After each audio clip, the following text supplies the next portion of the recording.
আকাশবাণী কলকাতা। সমীক্ষা। শিরোনাম ব্যতিক্রমী একটা বছর। লিখেছেন দিব্যেন্দু দাস।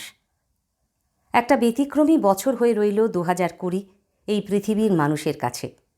বিশ্বজুড়ে মানুষের দিনযাপনের অস্তিত্বে ছায়া ফেলেছে এক অতিমারি।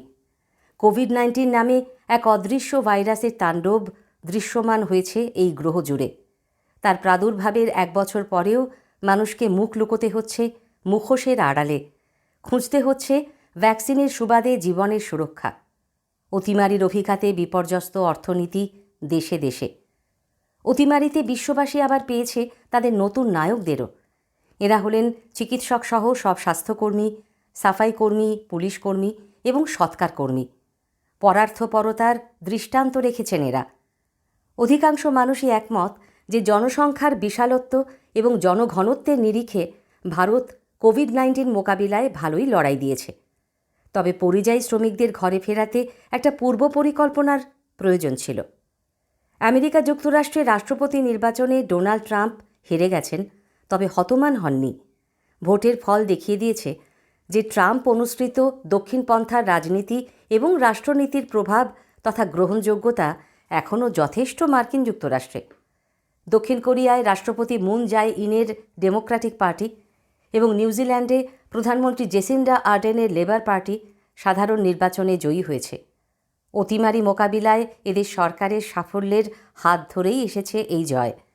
ডোনাল্ড ট্রাম্প এদের কাছ থেকে শিক্ষা নিলে ভালো করতেন, এমন অভিমত অনেকেরই। 2020-তে কৃষ্ণাঙ্গ জর্জ ফ্লয়েডের মৃত্যুর পর আমেরিকা যুক্তরাষ্ট্র উত্তাল হয়েছে ব্ল্যাক লাইভস ম্যাটার আন্দোলনে।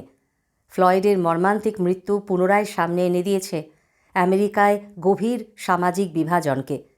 বেইরুটের ভয়ঙ্কর বিস্ফোরণ, হংকংয়ের রাজনৈতিক অস্থিরতা, আন্তর্জাতিক বাজারে তেলের দাম নেগেটিভ ভ্যালুতে চলে যাওয়া, ডোনাল্ড ট্রাম্পের ইমপিচমেন্ট এবং তার থেকে অব্যাহতি পাওয়া, কিম জং উনের অসুস্থতা তথা মৃত্যু নিয়ে ব্যাপক জল্পনা, অস্ট্রেলিয়ায় বিধ্বংসী দাবানল, ভারতীয় বংশোদ্ভূত কমলা হ্যারিসের আমেরিকার উপরাষ্ট্রপতি পদে নির্বাচনে জয়, আফ্রিকা মহাদেশ পোলিওমুক্ত হওয়া, জাপানের প্রধানমন্ত্রী শিনজো আবের সরে যাওয়া, হলিউডের প্রভাবশালী প্রযোজক হার্ভে ওয়াইনস্টিনের 23 বছরের কারাদণ্ড বিদায়ী বছরে সংবাদ শিরোনামে উঠে আসে।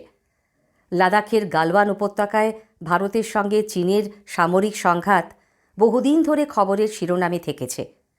2020-তে দিল্লিতে গোষ্ঠী সংঘর্ষে প্রাণ গেছে 53 জনের, যা খুবই দুর্ভাগ্যজনক স্মৃতি হয়ে থেকে যাবে। কেরালার পালাক্কাড় জেলায় বিস্ফোরক ঠাসা ফল খেয়ে গর্ভবতী হাতির মৃত্যু, লকডাউনের সময় তামিলনাড়ুতে পুলিশের অত্যাচারে পিতা পুত্রের মৃত্যু, দেশজুড়ে পরিযায়ী শ্রমিকদের দুর্দশা, হাথরাসে দলিত তরুণীর নিষ্ঠুর পরিণতি, সুশান্ত সিং রাজপুতের আত্মহত্যায় বলিউডে তোলপাড়, পশ্চিমবঙ্গ, ওড়িশা এবং বাংলাদেশে ঘূর্ণিঝড় আমপানের তাণ্ডব, পাঞ্জাবে বিষ মদ পানে 112 জনের মৃত্যু, অযোধ্যায় রাম মন্দিরের ভূমিপূজন তথা শিলাস্থাপন বিদায়ী বছরে সংবাদ শিরোনামে থেকেছে। নরেন্দ্র মোদী সরকার গ্রহণ করেছে নতুন জাতীয় শিক্ষানীতি, নতুন 3টি কৃষি আইন করেছে, যার বিরোধিতায় কৃষকদের একাংশ আন্দোলনে নেমেছেন। পশ্চিমবঙ্গে আগামী বিধানসভা ভোটকে ঘিরে সংঘাত বেড়েছে বিজেপি এবং তৃণমূল কংগ্রেসের মধ্যে। এক ইনিংসে 36 রানের সর্বনিম্ন স্কোর করে প্রথম ক্রিকেট টেস্টে হতমান হয়েও দ্বিতীয় টেস্টে ভারত হারিয়েছে অস্ট্রেলিয়াকে বিদায়ী বছরে। গ্যাংস্টার বিকাশ দুবের পুলিশের গুলিতে মৃত্যুতে অনেক সত্য চাপা পড়ে গেল। মহারাষ্ট্রের পালঘর জেলায় ছেলে ধরা রব তুলে গণপ্রহার করায় 2 সাধুসহ 3 জনের মৃত্যুর তদন্ত চলছে। প্রতিবেশী দেশ নেপালের অভ্যন্তরীণ রাজনীতিতে ব্যাপক অস্থিরতা চোখে পড়েছে। 2020-তে আমরা হারিয়েছি দেশ বিদেশের নানা ক্ষেত্রের বহু কৃতী মানুষকে। তালিকাটা সুদীর্ঘ। এদের অনেককেই কেড়ে নিয়েছে কোভিড অতিমারি।